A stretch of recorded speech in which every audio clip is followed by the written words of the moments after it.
नारायण नारायण नारायण बोल चेतन नारायण बोल। नारायण नारायण नारायण बोल चेतन नारायण बोल। नारायण बोलना लाई नारायण बोलना लाई साही दई नमो।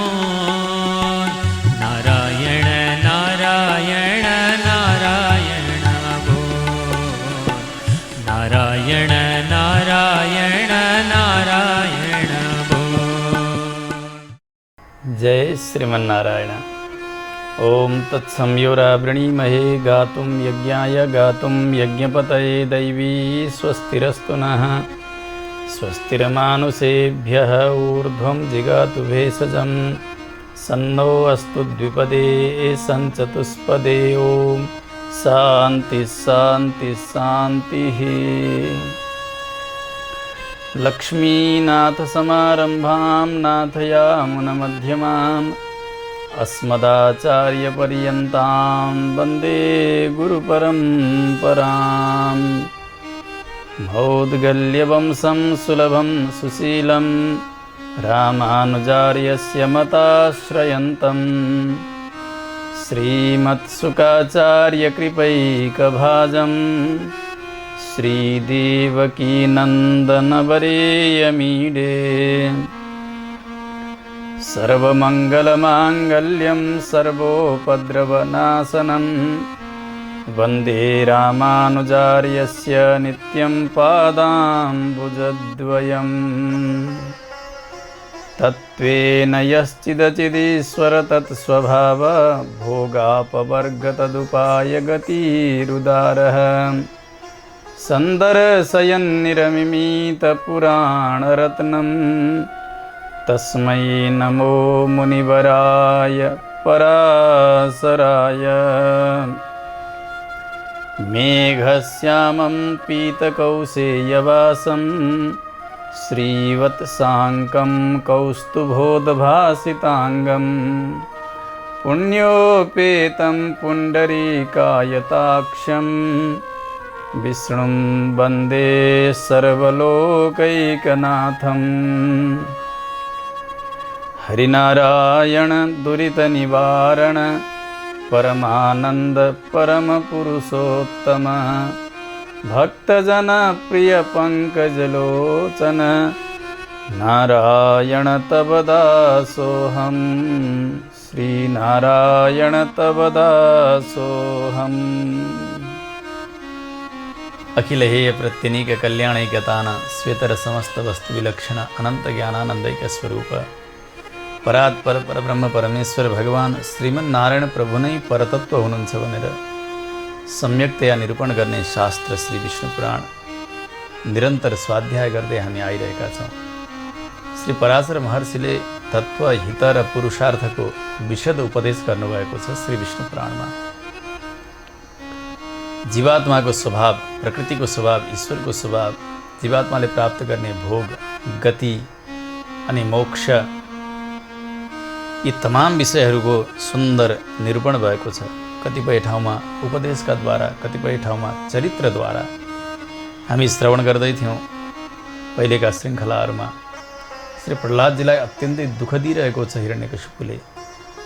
अति क्रूर भएर आफ्नै सन्तति, तर पनि आज भगवानको स्तुति गरेका, भगवानको भक्ति गरेका बहानामा प्रह्लादजीलाई यति ठुलो सजाय दिइरहेको छ उसले। भगवान सर्वरक्षक परमात्मा प्रह्लादजीको सर्वविध रक्षा गरिरहनु भएको छ। हामीले सुन्यौँ बडे बडे सर्पहरूलाई आज्ञा दिएको थियो उसले। डस्न प्रारम्भ गर्दछन्, उनीहरूका दाँत झर्छन्, मणि झर्छन्, सबै छाला फाड्छन्, रगत छाड्छन्। आत्तिएर गएर हिरण्यकशिपुसँग भन्छन्, हामीले प्रह्लादलाई केही पनि गर्न सकेनौँ, अरू कुनै कार्य दिनुहोस्। हिरण्यकशिपुले यसो विचार गर्यो, अब त यिनीहरूबाट भएन भने हात्तीहरू छन्, बलिया बलिया छन्, यिनीहरूले कुल्चिसकेपछि यो समाप्त हुन्छ। दारा प्रहार गरेपछि यो टुक्रा टुक्रा भएर समाप्त हुन्छ। यो विचार गरेर आज आज्ञा दिँदैछ उसले, हे दिग्गज हो, आओ आओ, तिमीहरूले यसलाई पृथ्वीमा पल्टाएर कुल्चेर थिचेर जसरी हुन्छ यसलाई समाप्त पार। हात्तीहरू आएका छन्, चौरका बीचमा राखिएको छ प्रहलादजीलाई, पद्मासन कस्नु भएको छ, ध्यानस्थ हुनुहुन्छ, शरीर अत्यन्तै कठोर बन्दै गइरहेको छ। बडे बडे हात्तीहरू आएर प्रहलादजीलाई पल्टाउँछन्, दारा प्रहार गर्छन्, गोडाले कुल्चन्छन्। विशाल पर्वत आकारका हात्तीहरू छन्, तर तिनीहरूका दाँत भाँचिए। त्यसै गरी शरीर थकित भयो, हात्ती पल्टिरहेका छन् जमिनमा, परन्तु प्रहलादजीलाई केही पनि भएको छैन, केही भएन। सारा हात्तीहरू मरणासन्न भएर लडेका छन्, वरिपरि प्रहलादजी ध्यानस्थ हुनुहुन्छ। हिरण्यकशिपुले विचार गर्यो, अब जानु पर्यो, पक्कै पनि त्यो मर्यो होला। आउँदा त्यही स्थितिमा प्रहलादजीलाई देख्यो उसले। भगवानको नाम लिएर मस्त हुनुहुन्छ प्रहलाद। पिताजी आएको देखेर पिताजीलाई सम्बोधन गर्दै भन्नुभयो मुस्कुराएर, पिताजी सुन्नुहोस्, दन्ता गजानां कुलिसाग्र निष्ठुराः शीर्णा यदेते न बलं ममैतत् महाविपत्ताप विनाशनोऽयं जनार्दनानुस्मरणानुभावः। तपाईँले पठाउनुभएका यी हात्तीहरू छन् नि, यति विशाल विशाल हात्तीहरू, यिनीहरूका दारा वज्रभन्दा पनि कठोर। ती दाराले मलाई खुब प्रहार गरे यिनीहरूले, तर दाराले म होइन, मेरा शरीरले यी दाराहरू टुक्रा टुक्रा भइरहेका छन्। यसमा मेरो कुनै प्रकारको पुरुषार्थ छैन, म त्यस्तो बलियो कहाँ छु र पिताजी, 5 वर्षको बालक त हुने। न बलम ममैतत्। त्यसो भए यी हात्तीहरू कसरी लडेका छन्, यिनका दाँत कसरी भाँचिएका छन्, सोध्यो हिरण्यकशिपुले। प्रहलादजीले भन्नुभयो, पिताजी मेरा भगवान सर्वेश्वर जनार्दनको स्मरण, त्यो स्मरण यस्तो शक्तिशाली छ कि बडे बडे आपत्तिहरूबाट पनि व्यक्ति पार तर्न सक्दछ। महाविपत्ताप विनाशनोऽयं जनार्दनानुस्मरणानुभावः। भगवानको जसले स्मरण गर्दछन् नि, त्यो स्मरणको प्रभाव नै यही हो। त्यसकारणले रक्षक बनेको भगवान मात्रै, म होइन, मेरो पुरुषार्थले म बाँचेको होइन। हिरण्यकशिपुले भन्यो, हे दैत्य हो, आओ आओ, यसलाई चितामा राखेर वरिपरिबाट आगो लगाइदियो, जलाएर समाप्त पार। हे वायु, तिमीले सहायता गर्नु नि अग्निलाई जल्नका लागि। वायु समेधयाग्नि त्वं दह्यताम एष पापकृत। यो दुष्ट हो, पापी हो, यसलाई जसरी पनि तिमीहरूले जलाउनु। वायुलाई पनि आज्ञा छ, अग्निलाई पनि आज्ञा छ। अन्य पुराणमा यस्तो प्रसङ्ग आउँछ कि हिरण्यकशिपुकी बहिनी सिम्हिका, जसको विवाह विप्रचित्तिसँग भएको थियो, ऊ आएर हिरण्यकशिपुसँग भन्छे, दाजु मलाई आज्ञा दिनुहोस्, मलाई सूर्यले एउटा च्यादर दिएका छन्, त्यो च्यादर ओढेर बस्दाखेरि मलाई अग्निले जलाउन सक्दैनन्, ठुलो चिता तयार गरियोस्, म काखमा प्रहलादलाई लिएर बस्छु, आगो लगाइयोस्, प्रहलाद जलेर खरानी हुन्छ। जतिसुकै कठोर वस्तु भए पनि आगो लगाइसकेपछि त्यो जलेर खरानी हुन्छ। शरीर जति नै वज्र समान होस्, यसको कोही अब उपाय छैन, मलाई आज्ञा दिनुहोस्। हिरण्यकशिपुले आज्ञा दिएको हुन्छ। सिम्हिकाले लिएर जान्छ, चिता तयार भएको छ, आगो लगाइएको छ, आगो धन्किएको हुन्छ। त्यस समयमा वायुलाई भगवानले आज्ञा दिनुभयो, जाऊ वायु, भक्तको सेवा गर्ने समय यही हो। वायु देवता आएर सिम्हिकाले ओढेको त्यो च्यादर उडाएर माथि लिएर जानुहुन्छ। अग्निमा जल्न थाल्छ, ऊ चित्कार गरेर च्यादरका लागि माथि हेरेर कराउँदै हुन्छ। वायुले उडाएर लिएर आएर त्यो च्यादर प्रहलादजीलाई ओढाइदिनु भयो। अब त अग्निले प्रहलादलाई केही पनि गर्न सकेका छैनन्। सिम्हिका चित्कार गर्दै गर्दै जलेर खरानी भई। केही समय पछाडि हिरण्यकशिपु आउँछ, जलेर समाप्त भयो होला प्रहलाद। उसका मनमा यही विचार छ, आउँदा त त्यो आगाका बीचमा खेलि नै रहनु भएको छ। यो प्रसङ्ग श्री विष्णु पुराणमा चाहिँ छैन, तर यससँगै मिल्दोजुल्दो प्रसङ्ग चाहिँ यहाँ सिधै दैत्यहरूलाई आज्ञा गरेको छ उसले। दैत्यहरूले चितामा राखेर आगो लगाइदिन्छन्, आगो दन्किन्छ। प्रहलादजी ध्यानस्थ हुनुहुन्छ, उहाँका शरीरमा कुनै प्रकारको कष्ट भएको छैन। अब त मर्यो होला भनेर ऊ आयो, आएर यसो हेर्दा त प्रहलाद हाँसिरहेका छन्, नाचिरहेका छन्, भगवानको कीर्तन गाइरहेका छन्। पिताजीलाई देखेर त्यो चिताका बीचबाट प्रहलादले भन्नुभयो, तातैस वह्नि पवनेरितोऽपि न मां दहत्यत्र समन्ततोऽहम् पश्यामि पद्मास्तरणास्त्रितानि शीतानि सर्वाणि दिशां मुखानि। हे पिताजी, तपाईँले आज्ञा दिनुभयो अग्निलाई मलाई जलाउनका निमित्त, अनि वायुलाई पनि आज्ञा दिनुभयो अग्नि दन्काउनका निमित्त। यी दुवै लागे मलाई जलाउनलाई, तर केही पनि भएन। वरिपरि आगाका लप्काहरू लप्किरहेका छन्, म आगामै बसिरहेको छु, तर मलाई यस्तो लागेको छ म शीतल कमल पुष्पका आसनमा म बसिरहेको छु, यस्तो मलाई लागिरहेको छ। सारा 10 दिशा सर्वत्र मलाई शीतलता मात्र प्रदान गरिरहेका छन्। यहाँ त यसो भन्नुभएको छ प्रहलादजीले।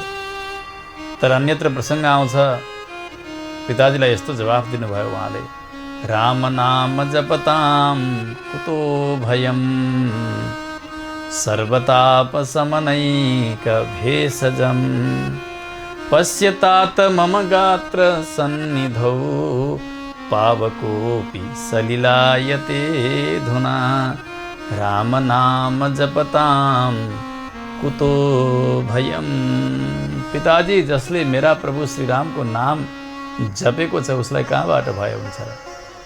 भगवानले त यस्तो प्रतिज्ञा गर्नुभएको छ, अभयम सर्वभूतेभ्यो ददामि तद् व्रतम मम। एक पटक मात्र पनि मेरा चरणको शरणागति गर्दछ, म हजुरकै हुँ भन्छ भने त्यसलाई सबै प्रकारका विपत्तिबाट रक्षा गर्ने जिम्मेवारी मेरो हो भनेर प्रतिज्ञा गर्नुभएको छ मेरा प्रभुले। त मलाई छोड्नुहुन्छ उहाँले? त्यसकारणले भगवानका नामको प्रभाव हो यो पिता। भगवानका नाम सबै प्रकारका ताप समन गर्नका लागि सफल औषधि। हेर्नु त पिताजी, मेरा छेउछेउमा सर्वत्र यी आगाका लक्काहरू लप्किरहेका छन्। पश्यतात मम गात्र सन्निधौ पावकोऽपि सलिलायते धुना। तर अग्निका बीचमा बस्दा मलाई यस्तो भइरहेको छ, आज यी अग्नि पनि ठन्डा जल भएर वर्षा भइरहेका छन्। त्यसकारणले जलमा स्नान गरे जस्तो शीतल अनुभव गरिरहेको छु मैले। पिताजी, यो मेरो कुनै पुरुषार्थ होइन, मेरा प्रभु श्रीरामका नामको प्रभाव हो यो। हिरण्यकशिपु त छक्क पर्यो। अब कुनै उपाय छैन, भयभरका उपायहरू सकिसकेका छन्। चिन्तित भएको हिरण्यकशिपुलाई देखेर पुरोहितहरूले भन्दछन्, महाराज हजुर यो कोप शान्त गर्नुहोस्। एउटा साम नीति हुन्छ, साम दाम दण्ड भेद 4 प्रकार मध्ये साम नीति। साम नीति कस्तो हो भने जुन नीतिद्वारा सन्धि गर्ने प्रस्ताव गरिन्छ त्यो सन्धिद्वारा पनि फेरि आफ्नै काम बनाइन्छ, शत्रुसँग सन्धि, तर पछि आफ्नै काम बन्दछ त्यसबाट। समुद्र मन्थनका समयमा भगवानका आज्ञाले देवताहरूले दैत्यहरूसँग यही नीति नै अपनाउनु भएको थियो। आज यिनीहरू पनि यही भन्दैछन्, हजुरले कोप शान्त गर्नुहोस्। यी बालकै छन् प्रहलाद, हजुरकै त पुत्र हुन् नि, अर्काका छोरा त होइन नि। त्यसकारणले यस्ता बालकमा कोप गर्नुको कोही अर्थ छँदै छैन। अहिले बुद्धि यिनको आएकै छैन। अब समय आउनेछ एक दिन हजुरले गर्नुपर्ने कोप भनेको सम्पूर्ण देवताहरूसँग हो, आफ्ना पुत्रसँग होइन। अरूसँगको रिसराग आफ्ना सन्तानमा किन खन्याउनुहुन्छ? संसारमा यस्तो हुन्छ नि, हेर्नु, कसैले सतायो, खुब रिस उठेको छ भने आएर आफ्नै पत्नीलाई डङ डङ पिट्ने, अथवा छोराछोरी पिट्ने, झर्किने, अथवा घरमा अशान्ति छ भने छिमेकीलाई गाली गर्ने, यस्तो हुन्छ। आज तपाईँको त्यस्तै भएको छ। देवतासँग रिस छ, विष्णुसँग रिस छ, अनि आफ्ना पुत्रलाई यस प्रकारको दुःख दिइरहनु भएको छ। शान्त हुनुहोस् महाराज, हामीले अब यसलाई शिक्षा दिनेछौँ, बुझाउनेछौँ, सम्झाउनेछौँ। अब बढ्दै जान्छन्, बुद्धि पनि विकास हुँदै जान्छ। को शत्रु हो, को आफ्नो हो, को पराय हो, सबै जान्दछन् नि। तपाईँलाई परमेश्वर भनेर अहिले जान्ने बेला कहाँ भएको छ र? यी बालक प्रह्लादको त्यसो भएको हुनाले एक दिन विनीत हुन्छन्, यिनी नम्र हुनेछन्, हजुरको स्तुति गर्नेछन्। अहिले छोडिदिनुहोस्। बालत्वम सर्वदोषाणाम दैत्यराजास्पदम यतः ततोत्र कोपमत्यर्थम योक्तुमर्हसि नार्भके। बालकमा कुनै प्रकारको दोष छैन, त्यस कारणले बालकसँग द्रोह नगर्नुहोस्। तपाईँले आफ्ना कुलसँग विरोध गर्ने त्यस्ता देवताहरूसँग कोप गर्नुहोस्। अब जति बेला हामीले शिक्षा दिनेछौँ, शत्रुको स्तुति नगर बाबु, पिताजीको स्तुति गर भनेर हामीले शिक्षा दिँदा दिँदा दिँदा अनि यी बढ्दा बढ्दा बढ्दा पनि यिनको बुद्धि सप्रिएन छ भने, फेरि पनि शत्रुको स्तुति गरेछन् भने, त्यस बेला हजुरले आज्ञा दिनुभयो भने हामी कृत्य पैदा गर्नेछौँ र त्यही कृत्यद्वारा यसलाई मारिदिनेछौँ। ततः कृत्याम बधायास्य करिष्यामः। हिरण्यकशिपुले सुविचार गर्यो, हो ठिकै कुरा भन्दैछन्। देवतासँगको रिस मैले बालकलाई किन पोख्ने? फेरि भन्दैछन् यिनीहरूले, हामी सम्झाउँछौँ, बुझाउँछौँ, पढाउँछौँ, फेरि पनि शत्रुकै स्तुति गऱ्यो भने हामी कृत्य पैदा गरेर मारिदिन्छौँ। ठिकै हो, जाओ, लैजाओ, आज्ञा दियो उसले। अब त ती पुरोहितहरूले त्यो आगोका बीचबाट बालक प्रह्लादलाई निकाल्छन् अनि लिएर जान्छन् गुरुकुलमा। प्रह्लादजी जानुभयो, विचार गर्नुभयो, जति नै गर्दा पनि आखिरी पिताजीको उद्दण्डता कम भएन। अब यिनीहरूले पढाएको शिक्षालाई मैले कण्ठ गरेर सुनाउने नाटक किन गर्ने र? अब आखिर यिनीहरूले दिएको शिक्षा दैत्यहरूका लागि उपयुक्त छ, मेरा लागि त होइन। यसोस्ले म त अब मेरै भगवानको भजन गर्छु, भगवत चरित्रको गान गर्छु। यी भएका बालकहरूलाई पनि भगवत रङ्गले रङ्ग्याइदिन्छु भनेर सारा साथीहरू ती सबैलाई लिएर अगाडि बगैँचामा जानुहुन्छ, आफू बिचमा बस्नुहुन्छ। गुरुहरूको वास्ता गर्न छोड्नुभयो, सबैलाई भागवत धर्मको उपदेश दिनुभएको छ। यति सुन्दर उपदेश छ। हो भन्नुभयो, बाबु सुना, श्रूयतां परमार्थो मे दैत्येयादितिजात्मजाः न चान्यथै तन्मन्तव्यं नात्र लोभाधिकारणम्। हे दैत्य हो,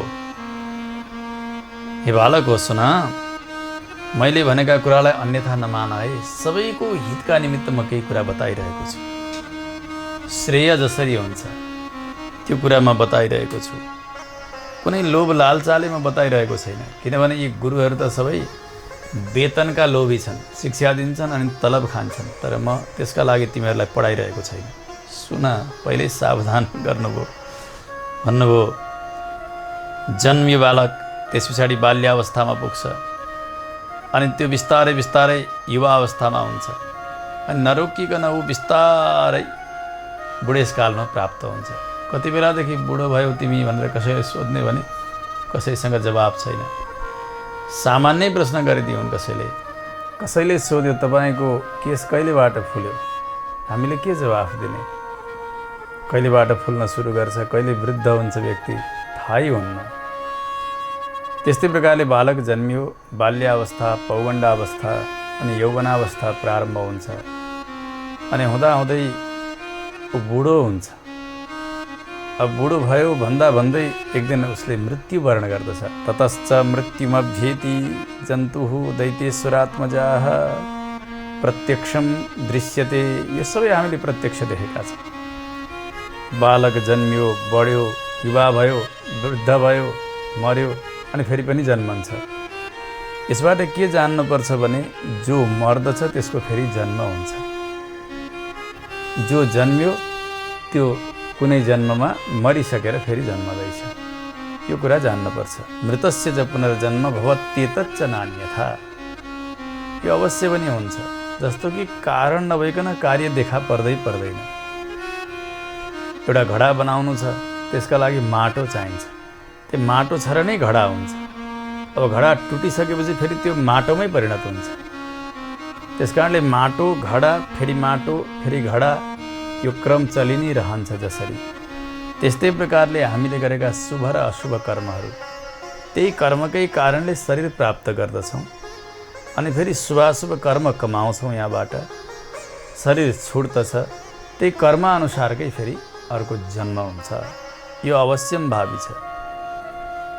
त्यसो भएको हुनाले सबै नै हामीले देखेका छौँ, गर्भवास हुन्छ, पुनर्जन्म हुन्छ, फेरि मृत्यु हुन्छ। यी सबै दुःखकै निमित्त भएका छन्।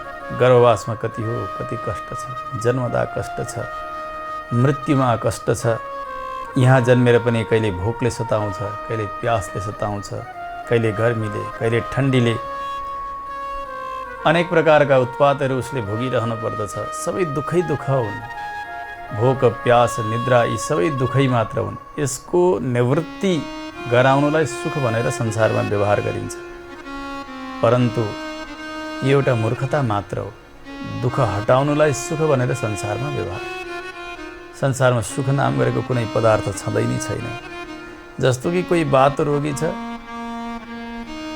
शरीर कुँजिएको जस्तो भएको छ, उसलाई मालिस गरिदिने हो भने आहा आहा भन्छ, किनभने उसलाई अलिकति आनन्द अनुभूति भएको हुन्छ, सुख भएको हुन्छ। तर त्यो रोगै थिएन भने त्यो मालिसको आवश्यकतै थिएन। रोग थियो, अब त्यहाँ मालिस गरियो, त्यसबाट उसले आनन्दको अनुभूति गर्छ।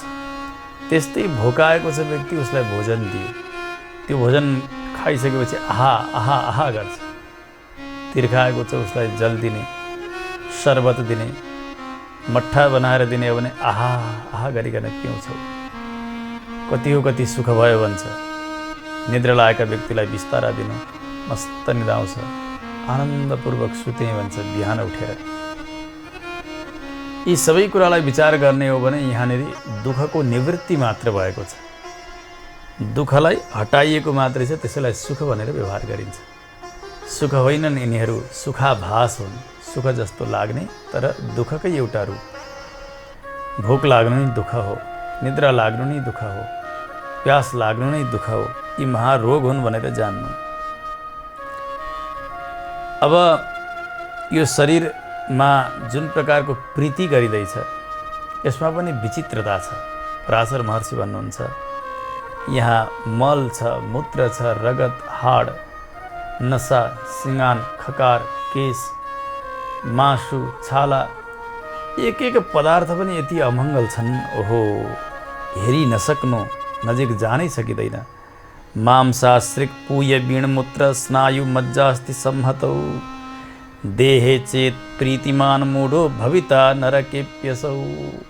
अब यस्तो शरीरमा फोहोरै फोहोरले बनेको शरीरमा जब प्रीति हुन्छ, व्यक्तिको आसक्ति हुन्छ भने त्यसलाई नरकमा आसक्ति हुन्छ, नरकमा पनि प्रीति हुन्छ भन्नमा के आपत्ति बर? यो एउटा नरकै त हो, नरकमै रमाइराखेको छ यो भने।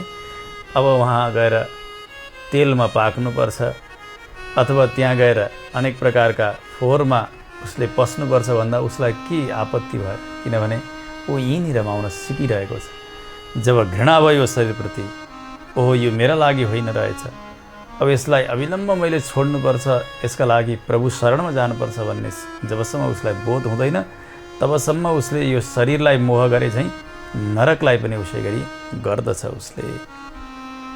जस्तो कि धेरै ताप भयो भने शीतल ठाउँमा गइसकेपछि आहा भन्छ व्यक्तिले, अनि तिर्खाएकाले जल पाएपछि आहा भन्यो, भोकाएकाले भोजन पाएपछि आहा भन्यो। तर यस्तै प्रकारले जस्तो चिसो लागेको छ भने आगो भेट्यो भने आहा आहा भन्छ, त्यस्तै प्रकारले अब जल भएका ठाउँमा तिर्खा लाग्दा उसलाई आहा हुन्छ, भोजन भएका ठाउँमा भोक लाग्दा मात्रै आहा हुन्छ। भोक लागेको छैन, भोजन छ पर्याप्त, कसरी आहा हुन्छ र? त्यस कारणले यी एक एक वस्तुहरू एकको अर्कोसँग प्रीति हुनुमा उसको कारण चाहिन्छ कि उसलाई कुनै प्रकारको सांसारिक दुःख भएको हुन्छ, त्यो हटाउनका निमित्त त्यो वस्तुको प्राप्तिलाई उसले सुख मान्दछ। वस्तुतः त्यो दुःख हटिसक्दा ऊ सामान्य स्थितिमा मात्र आउने हो। सुख नाम गरेको पदार्थ संसारमा छँदै छैन। प्रहलादजी यसै गरी उपदेश दिँदै हुनुहुन्छ, पराशर महर्षि यही कुरा बताउँदै हुन्छ मैत्रेय ऋषिलाई। श्रीमद् भागवतमा पनि विदुरजीले मैत्रेयसँग यही नै सोध्नु भएको थियो। सबैले सुखका निमित्त प्रयास गर्छन्, तर अन्तिममा दुःख हात लागे हुन्छ किन? सुख खोजिसकेपछि सुखै पाउनु पर्ने हो नि। सुखाय कर्माणि करोति लोकः न तै सुखम वान्यदुपारमं वा विन्देत भूयस्ततैव दुःखम यदत्र युक्तम भगवान् वदेन्नः। सुखका निमित्त प्रयास गर्दाखेरि व्यक्तिले सुख पाउनु पर्ने हो, तर परिणाम दुःख हुन्छ किन? मैत्रेयले बताउनु विदुरजी, संसार दुःखको फुलबारी हो। यहाँ दुःख मात्र फुल्छ, दुःख मात्र फल्दछ। दुःखलाई हटाउनलाई सुख भनेर व्यवहार गर्दछन् व्यक्तिले। सन्तान जन्मिएको छैन, एउटा छोरो जन्मिदियोस् आहा आहा भन्छ। अघि सन्तान नहुँदाको पीडा हटेको मात्र छ यहाँ। अघि तिर्खा लाग्दाको पीडा पानी पाएपछि हटेको मात्र छ। अघि भोक लाग्दा भएको पीडा भोजन मिलेपछि हटेको मात्र छ। यहाँ कुनै नयाँ चिज आएकै छैन, ऊ सामान्य स्थितिमा आएको मात्रै छ। त्यसैलाई उसले भनिदिन्छ सुख भनेर। सुख त भगवानको नाम हो। संसारमा रहँदै पनि त्यस्ता भगवानसँग सम्बन्ध जोड्यो जसले, उसले सुखको अनुभूति गर्न सक्दछ। वेदले यही बताउँछन्, आनन्दाध्येव खल्विमानि भूतानि जायन्ते आनन्देन जातानि जीवन्ति आनन्दम प्रयन्त्य विषम विशन्ति तद्विजिज्ञासस्व तत् ब्रह्मेति। आनन्द स्वरूप परमात्माबाट यो जगतको सृष्टि भयो। उहाँले नै पालन गर्नुहुन्छ, उहाँमै गएर यो जगत लिनुहुन्छ। उहाँलाई नै जान्नु, त त्यस्ता भगवानलाई जान्यो जो भने ऊ सुखी हुन्छ, खुसी हुन्छ। रसो वै सह रसज्ञ हेवायम लब्ध्वा नन्दी भवति। उपनिषदले बताउनुहुन्छ ब्रह्म रसस्वरूप हुनुहुन्छ। त्यस्ता भगवानलाई जान्यो भने व्यक्ति आनन्दी हुन्छ। त्यसकारणले भगवानसँग नाता जोड्दा मात्रै सुख छ। संसारमा सुख नाम गरेको कुनै पदार्थ छैन। दुःख हटाउनलाई नै सुख भनेर व्यवहार गर्दछन्। त्यसमा पनि भगवानलाई स्मरण गर्दाखेरि जति सुख हुन्छ, भगवानले स्मरण गरिने भन्दाखेरि त्योभन्दा अत्यधिक सुख हुन्छ। आफ्नो प्रयास कहिलेकाहीँ छुट्न सक्छ, टुट्न सक्दछ। जस्तो कि बाँदरका बच्चाले आमालाई समाएको हुन्छ। त्यो आमा यहाँबाट उहाँ जम्प गर्दा त्यो बालकको हात फुत्कियो भने तल झर्छ, त्यो मर्छ, चोट लाग्दछ। तर बिरालाका बच्चाको त्यो स्थिति हुँदैन। आमाले त्यो बच्चालाई आफ्ना मुखले च्यापेकी हुन्छ। यहाँबाट उहाँ, उहाँबाट उहाँ जतनसँग पुर्याएकी हुन्छ। उसलाई कुनै प्रकारको कष्टको अनुभूति हुँदैन, कहिले लड्ने डर हुँदैन। जस्तो कि कोही आमाले बालकको हात समातेर हिँडेकी छन्। केही आपत्ति देखियो, त्यहाँ सर्प देखियो, कुनै किरो देखियो, अथवा त्यहाँबाट भाग्न पर्यो। भाग्दाखेरि त्यो बालकको हात लिएरै भाग्छिन्, बालक छुट्दैन। तर बालकले आमाको औँलो समातेको होस्, अलि अगाडि जाँदा एउटा डरलाग्दो सर्प देखियोस्, आमा आत्तिएर त्यहाँबाट भागुन्, बालकको हात फुत्किन्छ, बालक त्यहीँ लड्छ। यसबाट के जान्नुपर्छ भने हाम्रा प्रयासहरू भगवानलाई प्राप्त गर्नका निमित्त पर्याप्त छैन। भगवानमा समर्पण हुने हो जीव। समर्पित जीवलाई भगवानले अपनाउनु हुने त्यो कक्षामा यो जीवको कहिल्यै पनि विनाश छैन, कहिल्यै पनि साधनाबाट भ्रष्ट हुँदैन। यसलाई भनिन्छ मार्जार किशोर न्याय। मार्जार भनेको बिरालो, बिरालाको बच्चाको न्याय। कपि किशोर न्यायबाट जहिले पनि झर्न सकिने, लड्न सकिने डर हुन्छ। कपि भनेको बानर, बानरको बच्चाको स्थितिमा हामी कहिले पनि पतन हुन सक्छौँ। हामीले गरेका कर्म, हामीले आर्जन गरेको ज्ञान, हामीले गर्ने भगवत भक्ति, यसलाई जबसम्म हामी उपाय मान्छौँ नि, मैले गरेका कर्मले म पार तर्छु, मेरो ज्ञानले म पार तर्छु, मैले गरेको छु भक्ति, त्यसकारणले मेरो मुक्ति हुन्छ भनुन्जेलसम्म बाँदरको बच्चाकै दशा हुन्छ। कतिखेरै पनि व्यक्ति योगबाट भ्रष्ट हुन सक्दछ।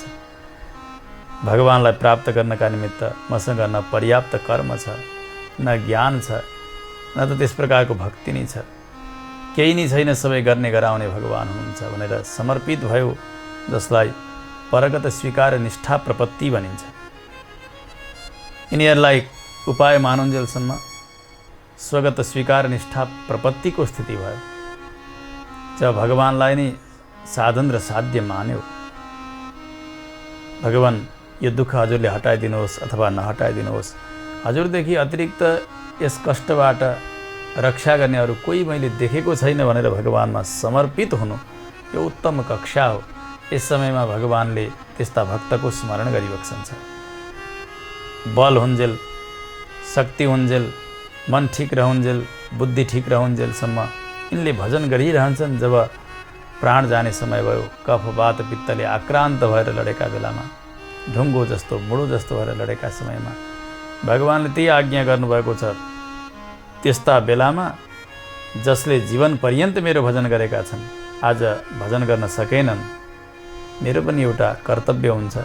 मैले उनको भजन गर्नेछु र उनलाई मैले परम पद प्रदान गर्नेछु।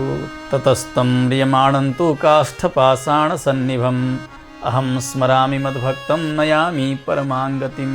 भगवान श्री वराहले भूमिदेवीलाई दिनुभएको यो उपदेश हो। त्यसकारणले हे दैत्य बालक हो, सबै चिज भगवानबाट भएको, भगवानको प्यारो बन्नु, भगवान हाम्रा प्रिय हुनुहुन्छ भनेर मान्नु र सर्वतोभावेन भगवानमा समर्पित हुनु, यो नै हाम्रो जीवनको परम कर्तव्य हो। यावतः कुरुते जन्तु सम्बन्धान् मनसः प्रियान् तावन्तोस्य निखन्यन्ते हृदये शोक सङ्कवः। जबसम्म व्यक्तिले यी शरीर सम्बन्धीसँग, संसारीहरूसँग सम्बन्ध बनाएको गयो नि, ओहो धेरै साथीहरू छन् मेरा, धेरै छन् भनेर संसारी साथीहरू बढाउँदै गयो भने ती यादहरूले यति सताउँछन् कि त्यहाँ भगवानको याद गर्ने समय आउँदैन। त्यस कारणले अत्यधिक जनसम्पर्कमा व्यक्ति रहनै हुँदैन। प्रहलादजीले भन्नुभयो त सम्पर्क हुनुपर्छ भने भगवत प्रेमीजनको साथमा सम्पर्क हुनुपर्छ। उहाँहरू हजारौँ लाखौँ भए तापनि उहाँहरूले गान गर्ने भनेको केवल भगवान मात्र हुनुहुन्छ। त्यसकारणले उनीहरूले गान गर्ने र आफूले गान गर्ने भगवान मात्रै भएको हुनाले कुनै प्रकारको बाधा छैन, साधनामा कुनै प्रकारको रुकावट छैन। तर चाहिँदो नचाहिँदो सबैसँगको सम्बन्ध गर्ने, अनावश्यक सङ्ग्रह गर्ने भने त्यो सङ्ग्रहको चिन्ता हुन्छ, तिनीहरूको चिन्ता हुन्छ। तिनीहरूसँगको सम्बन्धले गर्दा दिनरात उनीहरूलाई सम्झँदै बितेर जान्छ। यसोसले जति संसारीहरूसँग सम्बन्ध गर्छौ बाबु हो, त्यति नै तिमीहरूले आफ्ना हृदयमा शोकका काँडाहरूले घोच्यौ भन्ने जान। यसोसले भगवत प्रेमीजनका साथमा सङ्गत गर्ने, जस्तो कि शरीर नै नाश भएर जानेवाला छ, शरीरका लागि अनेक प्रकारको सङ्ग्रह गरिन्छ, त्यो सबै नाश हुन्छ। धेरै सङ्ग्रह गर्यो, टाढा गयो व्यक्ति, उसलाई त्यही चिन्ता भइरहन्छ, हो कसैले चोरी दिए कि, कसैले खाइदिए कि, कसैले लुटिदिए कि, अथवा सड्यो कि के भयो भनेर सदैव त्यही चिन्ता गरिरहन्छ। त्यस कारणले सङ्ग्रह धेरै गर्न हुँदैन बाबु।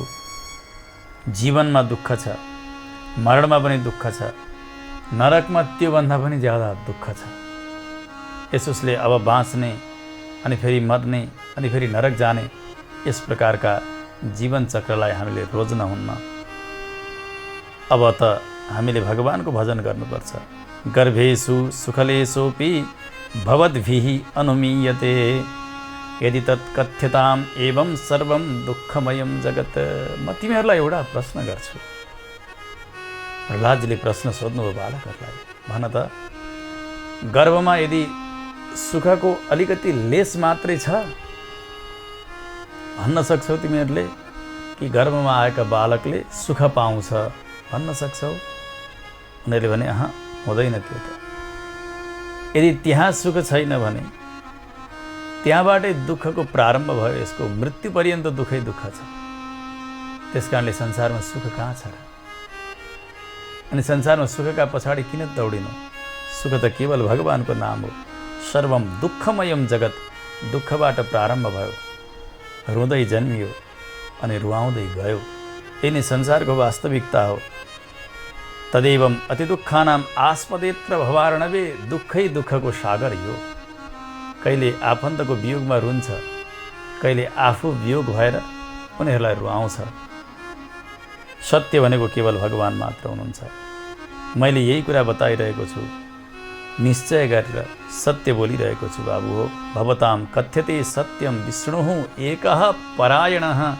केवल हाम्रो लक्ष्य भनेको भगवान मात्र हुनुहुन्छ, भगवान नारायण मात्र आधार हुनुहुन्छ। त्यसो हुनाले समयमै भगवत शरणागति गर्नुपर्छ। हेर्नु, कतिपय पिता माताहरूलाई हामी भन्छौँ, पिताजी अब त समय बित्यो, यो कर्म र त्यो कर्म, यो दान र यो पुण्य गर्दा गर्दै समय बित्यो। छोराछोरी पाल्दा पाल्दै, शरीरको संरक्षण गर्दा गर्दै अब त भगवानको बन्नुपर्छ, भगवत शरणागति गर्नुपर्छ भन्दा पिता माताहरूले जवाफ दिनुहुन्छ, अब यति काम बाँकी छ, उति काम बाँकी छ। यो बाल्यावस्था त खेल्ने बेला हो, यौवनावस्था विद्यार्जन गर्ने, विषय भोग गर्ने बेला हो। जब बुढेसकाल लाग्छ त्यस बेला भजन गरौँला भनेर प्रायः सबैले नै त्यस्तै उत्तर दिने गर्नुहुन्छ। बाल्ये क्रीडनकासक्ता यौवने विषयोन्मुखाः अज्ञाः नश्यन्त्यशक्त्या च वार्धकं समुपस्थितम्। ठिकै छ, बाल्यावस्था बित्यो, यौवनावस्था पनि बित्यो, वृद्धावस्था प्रारम्भ भयो। अब त्यस बेला पनि सोध्यो भने अब यति काम बाँकी छ, नातिनीको बिहे बाँकी छ, नातिको व्रतबन्ध बाँकी छ, अथवा अझै केही बाँकी छ, यी आदि बहानाहरू हुन्छन् नि। प्रहलादजी सम्झाउँदै हुन्छ, तिनीहरू कस्ता हुन्? अज्ञाः। यी भन्दा अर्का मूर्ख संसारमा कोही नै होइन। के ठेगान छ कि अब उनीहरूले तोकेको भाकासम्म यिनीहरू बाँच्छन् भनेर? मृत्यु कसैका लागि पनि कतिखेरै पनि प्राप्त छ। गर्भका बालक पनि मरिरहेका छन्, युवाहरू मरिरहेका छन्, वृद्ध नभइकन मरिरहेका छन्। त्यस कारणले मृत्यु अवश्यम्भावी भएको हुनाले समयमै भगवत शरणागति गर्ने, भगवानको बन्ने, यो आत्मा भगवानलाई समर्पण गर्ने, यसैमा कल्याण छ, यसैमै आनन्द छ, यसमा कुनै प्रकारको अपाय कष्ट छैन। अब बुढेसकाल लाग्यो, भगवानले कृपा गर्नुभयो, गुरु प्राप्त हुनुभयो, दीक्षा लियो, व्यक्तिले शरणागति गर्यो। तर कस्तो हुन्छ भने बाल्यावस्था बित्यो, युवावस्था भयो, वृद्धावस्था आयो नि, यो पल पल पल थाहा नपाई बितिरहेको हुन्छ। अब मेरो भजन गर्ने बेला भयो भनेर उनले दीक्षा त लिए बिचरा, अब भजन ठिकसँग हुनै सक्दैन, न माला लिन सक्छन्, न जिब्राले भगवानको मन्त्रै राम्रोसँग उच्चारण गर्न सक्दछ। कान पनि बन्द भइसकेका हुन्छन्, गुरुले दिएको मन्त्रै ठिकसँग सुन्न सक्दैन, आँखा देख्दैन, न केही पाठ पढ्न सक्दछ उसले, शरीर थर काँप्दछ। भगवानका सेवाका लागि पुष्प तुलसी उतार्नुपर्ने हातले ठिकसँग टिप्न सक्दैन। सो तिलक लगाउँ भने तिलक जतासुकै लतपतिन थाल्छ। अर्चना गरौँ भनेर यसो गरौँ, हात एकातिर जान्छ। अब त न पाठ, न मन्त्र, न ध्यान, न सेवा, केही पनि हुँदैन। त्यसबेला के भन्छन् व्यक्तिले? किम करिष्यामि मन्दात्मा समर्थेन न यत्कृतं। के गर्नु, बुद्धि भएन बेलामा। गुरुहरूले त भन्नुभएको थियो नि, जतिखेर शक्ति थियो उस बेलादेखि भजन गर्नुपर्ने रहेछ। अरे बुढेसकाल लाग्यो, अब केही पनि हुँदैन भनेर आफूले आफूलाई धिक्कारेका छन्, बसेका छन्। अब म केही गर्न पनि सक्दिनँ। यस्ता धेरै नै पश्चाताप गर्ने वृद्धहरू देखा परेका छन् बाबु हो। त्यस कारणले तस्माद् बाल्ये विवेकात्मा यतेत श्रेयसे सदा बाल्य यौवन वृद्धाद्यैर देह भावैः असंयुतः। देहका धर्म हुन् यी सबै।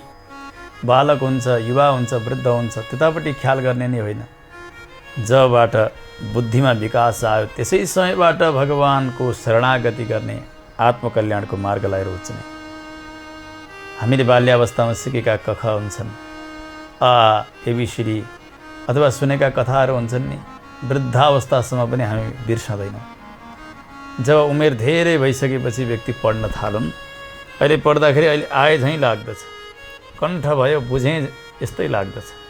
कथा पनि सुन्यो, आहा कति राम्रा कुरा आयो, हो नि हो, मैले बुझेँ आज जस्तो लाग्छ। अहिले सुने भोलिपल्ट हिजो गुरुले के भन्नुभएको थियो त्यही थाहा हुँदैन, किनभने अबुद्धिले काम गर्दैन। बुढेसकालमा पढेर नपढिन्छ, न सुनेर सुनिन्छ। यसुसले जति बेलै आँखा खोल्यो, शास्त्रले जतिखेर बताउनु भयो, गुरुहरूले खोलिदिनु भयो यसको रहस्य, त्यसै समयमा त्यस्ता सदाचारी ज्ञानानुष्ठान सम्पन्न आचार्यका पासमा जानुपर्छ, गएर भगवत शरणागति गर्नुपर्छ। गुरु बिना आफ्ना मनले गरेको शरणागति काम लाग्दैन, पार लागिँदैन। त्यस कारणले बताउँदै हुनुहुन्छ, बाबु हो अब हामी बाल्यावस्थाबाटै भजन गरौँ। बाल्यावस्थामा सिकेको कुरो बिर्सिँदैन। केटाकेटीमा राम राम भनेर राम नामसँग खेल्न थाल्यो भने प्राण जाने समयमा राम राम राम उच्चारित हुन्छ। कसैले राम भनिदियो भने आनन्द आउँछ। तर जीवनभर राम छैन, काम काम काम भनेर बिताएका छन्, दाम दाम दाम भनेर बिताएका छन् भने प्राण जाने समय पनि उनलाई दामकै चिन्ता छ, कामकै चिन्ता छ। पिताजी राम बन्नुहोस्, माता राम राम, राधे राधे। यता कीर्तन गर्न भन्छन्, नाम लिन भन्छन्, आमा हुँ हुँ गरेर कराउँछन्। त्यस बेला उनलाई त्यो रामको नाम बाण हाने जस्तो हुन्छ। कसैले पाठ गरिदिउन्, कसैले कीर्तन गरिदिउन्, झर्को लाग्छ, चिच्याउँछन्, रुन्छन् त्यस्ता पापीहरू प्राण जाने समयमा। किनभने आजीवन उनले त्यो राम नामको रस लिएकै छैनन्। प्राण जाने समयमा कसरी त्यो रस बस्छ र? उसलाई त केमा रस छ? काममा रस छ। आमा साइलीले पैसा ल्याएर दि भन्ने भने आहा भन्छन्, आँखा हेर्छन् आमै। तर राम भन्दाखेरि अय्या अय्या, पाठ गरिदियो भने झर्को लाग्यो, बन्द गर। यो सब अपराधका कारण हो हेर्नु। त्यस कारणले प्रत्यक्ष छ, यस्ता धेरै व्यक्तिहरू देखा पर्नु भएको छ। तुलसाका मठमा निकालिएको छ, प्राण जान आँट्यो। अब सुनाइदिउँ न त भागवत 1 अध्याय 2 अध्याय सुनाइदिउँ, विष्णु सहस्त्र नाम कीर्तन गरिदिउँ, एकछिन पाठ गरिदिउँ, अरू कुनै त्यो पाठ सुन्नै सक्दैनन्। त्यो उनलाई आगो खन्याए जस्तो हुन्छ। किनभने अपराध त्यति बनेको छ जीवनमा। यसुसले हामीले यही ख्याल गर्नुपर्छ। हेर्नु, बेला भनेको त्यही हो, जति बेला गुरुले बताइदिनु भयो शास्त्रका कुरा, त्यसै समयबाट आचार्य सम्बन्धद्वारा भगवत शरणागति गरिहाल्नुपर्छ। त्यसैमा कल्याण छ। त्यही अभ्यासले गर्दा अन्तिममा पनि व्यक्तिलाई त्यो चिज प्यारो लाग्छ। राम नाम प्यारो लाग्दछ, राम कथा प्यारो लाग्छ। त्यसैबाट त कल्याण हुने हो नि। सम्झाउँदै हुन्छ प्रहलादजीले, यदि हे बालको मेरो वचन मिथ्या होइन, झुट होइन भने भगवान विष्णु मात्रै यो भवबन्धनलाई मोचन गरिदिनेवाला हुनुहुन्छ, संसार बन्धनलाई छेदन गरिदिनेवाला हुनुहुन्छ। तदस्मत् प्रीतये विष्णु स्मर्यताम बन्धमुक्तिदः। बन्धन हटाइदिने, मोक्ष प्रदान गर्ने त्यस्ता भगवान श्री विष्णुको स्मरण गर। यदि मेरा वाणीमा तिमीहरूलाई विश्वास छ भने संसारका उपलब्धिका निमित्त व्यक्तिले प्रयास गर्दै गर्न हुँदैन। अहरनिश भगवानको स्मरण गर्नु। भगवानको स्मरण गर्नलाई के परिश्रम छ र? न खर्च लाग्दछ। राम नाम जप्नका लागि न कुनै छुट्टै समय चाहिन्छ। यो जिब्रो यति सुलभ छ अनि भगवानको नाम यति सुगम छ, जिब्रो मुख छोडेर कहीँ जाँदैन। भगवानका राम नाम कति प्यारा छन्। न खर्च लाग्दछ। प्रेमसँग राम नाम उच्चारण गर्ने, भगवानको भजन गर्ने, राम कथा सुन्ने, यसैमै आनन्द छ। यसैले नै कल्याण गर्दछ। अहरनिश भगवानको स्मरण गर्यो भने हामीले अनन्त अनन्त पाप कमाएका छौँ। ती सारा पाप राशिहरू समाप्त भएर जान्छन् अनि सम्पूर्ण प्राणीहरूमा भगवानको वास छ भन्ने कुरा ख्याल हुन्छ। ओहो, भगवान यहाँ पनि बस्नुभएको छ, त्यहाँ पनि बस्नुभएको छ, वहाँ पनि बस्नुभएको छ। भगवान बस्ने स्थानलाई भनिन्छ मन्दिर। पशुका शरीरभित्र पनि भगवान हुनुहुन्छ, मनुष्यका शरीरभित्र पनि भगवान हुनुहुन्छ। भजन पनि गाइन्छ नि, यो शरीर नै धाम हो जबसम्म आत्मा छ। यहाँ आत्मा छ, आत्मा भएको हुनाले यहाँ परमात्माको निवास छ। त्यस कारणले यो के हो? धाम हो। कोही एउटा पशुको शरीरलाई आफ्ना स्वार्थका निमित्त तोडिदिने, काटिदिने, मारिदिने हो भने भगवानको मन्दिर तोडियो हामीले। त्यहाँ भगवान बस्नुभएको थियो, भगवानको मन्दिर भत्काइयो। त्यो अपराध हामीलाई लाग्दछ। त्यस कारणले कुनै प्राणीहरूको पनि प्राण लिने अधिकार हामीलाई छैन। कसैलाई कष्ट दिने हाम्रो अधिकार छैन। सर्वभूत स्थिते तस्मिन् मतिर मैत्री दिवानिसम, सबैमा मित्रता गर्ने, सबै मेरा मित्र हुन्, सबैतिर भगवान हुनुहुन्छ। यस प्रकारले गर्दै जाने भने बिस्तारै बिस्तारै त्यो भाव बढ्दै जान्छ, अरू क्लेशहरू पनि नाश हुँदै जान्छन्। 3 प्रकारका तापले सबै जलिरहेका छन्। यो जगत त्रिविध तापले जलेको छ। त्यसमा अनेक कष्टहरू बेहोरिरहेका छन् प्राणीहरूले। आध्यात्मिक, आदिभौतिक, आदिदैविक 3 ताप हुन्छन्। आध्यात्मिक ताप भनेको मानसिक चिन्ता हो। यसले यति सताएको हुन्छ व्यक्तिलाई, चिन्ताले बिस्तारै बिस्तारै सुकाउँदै सुकाउँदै लगेर चितामा फ्याँकिदिन्छ। आदिभौतिक ताप भनेको भूत प्रेत पिशाचबाट हुने दुःख अथवा जति पनि यहाँ प्राणीहरू छन् ती प्राणीहरूले दिने कष्ट, यसलाई आदिभौतिक ताप भनिन्छ।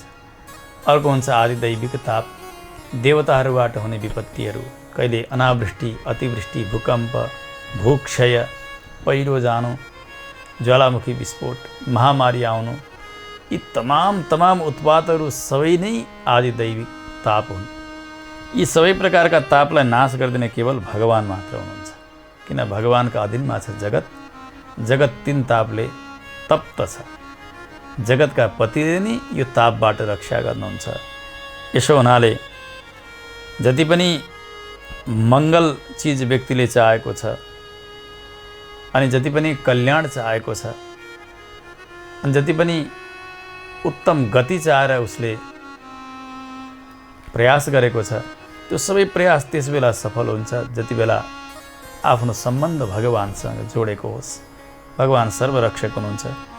यदि सबै बलवान छन्, तिनीहरू आनन्दी छन्, म चाहिँ अति नै बलहीन छु, शक्ति छैन, कमजोरी हुँ भन्ने त्यस्तो लाग्छ भने पनि त्यस बेला पनि प्रसन्नै भएर रहनुपर्छ। प्रहलादजी सम्झाउँदै हुनुहुन्छ। किनभने द्वेष गरौ कसैको भने त्यो द्वेषको फल हो दुःख। कसैसँग रिस राग गऱ्यो भने त्यसले के टुङ्ग्याउँछ भन्दा दुःखमै टुङ्ग्याउँछ। कोही कसैका लागि जल्दैछ भने त्यो जलेको व्यक्ति खरानी हुन्छ, ऊ सकिन्छ।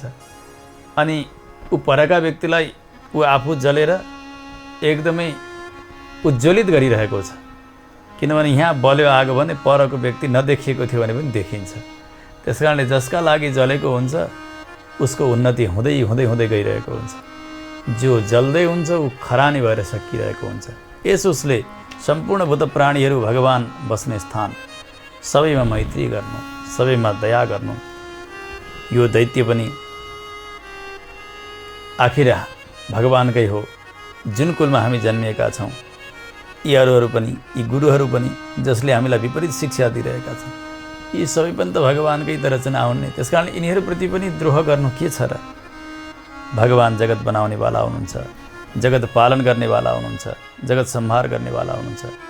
त्यस्तै प्रकारले यस्तो सोच्नुपर्छ हामीले, कसैले हामीसँग वैर गर्यो त्यस बेला पनि हामीले यही मान्ने कि ओहो यो त बिचरा हो, मोहग्रस्त छ, उसलाई थाहा छैन, इष्ट अनिष्ट केही पनि जानेको छैन। त्यस कारणले यी मोहग्रस्त, यी बिचरा, यिनको दुर्गति हुने भयो नि भनेर तिनीहरूप्रति पनि हामीले दया देखाउनुपर्छ। द्वेष गर्ने होइन, उनीहरूसँग द्वन्द्व गर्ने होइन। मैले तिमीहरूलाई यस प्रकारले सूक्ष्मतया भागवत तत्त्वका विषयमा बताएँ र भागवत धर्मका विषयमा बताएँ। अब यसको अझै सार म बताउँछु भनेर प्रहलादजीले दैत्य बालकहरूलाई सावधान गराइरहनु भएको छ। हाम्रो आजको समय सकियो। अब अगाडि सारका रूपले यो उपदेशलाई कसरी टुङ्ग्याउनुहुन्छ अनि उहाँको अरू पावन चरित्र कसरी पराशर महर्षिले वर्णन गर्नुहुन्छ, यो भने अघिल्लो श्रृङ्खलामा हामीले सुन्नेछौँ। आज समय भइसकेको हुनाले कथालाई यहीँ नै विश्राम गरौँ। जय श्रीमन्नारायण। भगवानको नाम जपे आफै कृपा मिल्छ। भगवानको नाम जपे आफै कृपा मिल्छ। भक्ति गरे सधैँभरि यो जिन्दगी खिल्छ। भक्ति गरे सधैँभरि यो जिन्दगी खिल्छ। त्यसैले त शास्त्र भन्छन् नारायण बोल चेतन नारायण बोल। त्यसैले त शास्त्र भन्छन् नारायण बोल चेतन नारायण बोल। नारायण बोल्नलाई नारायण बोल्नलाई चाहिँदैन मोल। नारायण नारायण नारायण बोल। नारायण नारायण नारायण बोल।